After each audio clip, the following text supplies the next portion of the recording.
கிறிஸ்துவுக்குள் மிகவும் பிரியமான தெய்வ பிள்ளைகளே, பரலோகமன்னா நிகழ்ச்சியின் மூலம் உங்களை சந்திப்பதில் என் இருதயம் கர்த்தருக்குள் மிகுந்த மகிழ்ச்சி அடைகிறது.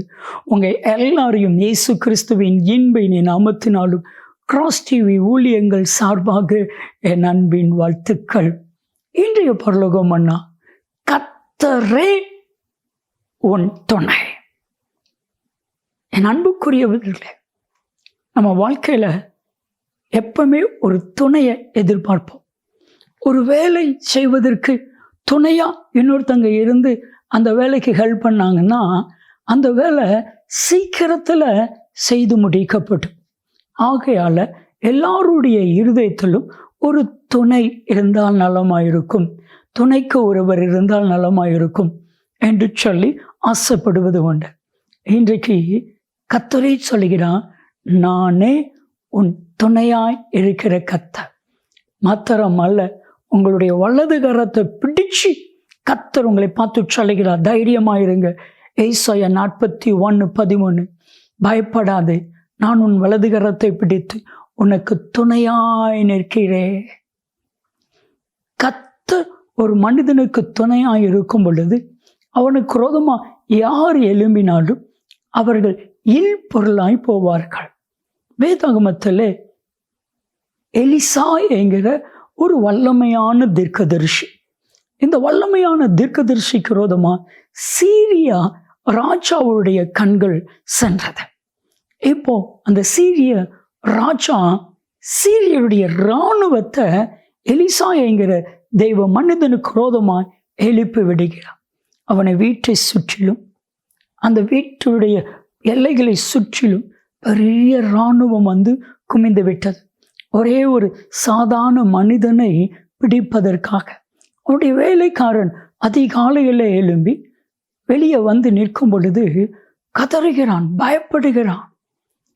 2 ராஜாக்கள் 6வது அதிகாரம் 15-16 நீங்க வாஸ்து பார்த்தா, ஆண்டவனே ஐயோ என்ன செய்வோம்.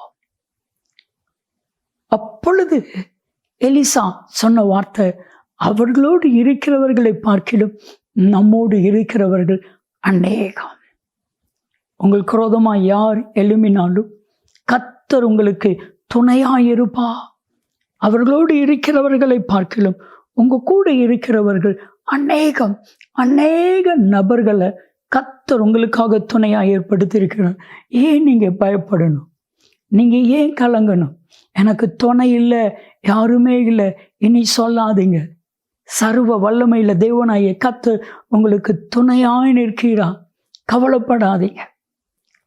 ஒரு தெய்வ மனிதர், அந்த தெய்வ மனிதருக்கு விரோதமாய் இன்னொரு மனிதர் கேஸ் ஃபைல் பண்றாரு. தப்பா பொய்யான கேஸ்களை அவர் ஃபைல் பண்றாரு.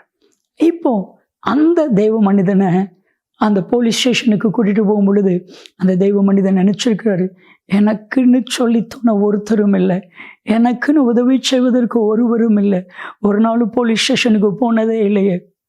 அவர் ஒரு ஆசிரியர். வேதனையோடு அங்கே போனால் அங்கே இருக்கிற இன்ஸ்பெக்டர் எழும்பி சாலிட் அடிச்சுட்டு, சார் நல்லா இருக்கீங்களா சார், எப்படி இருக்கீங்க சார், சார் இங்கே எதுக்கு வந்திருக்கீங்க, அவருக்கு டீ எல்லாம் வாங்கி கொடுத்துட்டு, என்ன சார் பிரச்சனை? அந்த மனிதன் இப்படி என்ன மேலே கம்ப்ளைண்ட் கொடுத்துருக்கான்.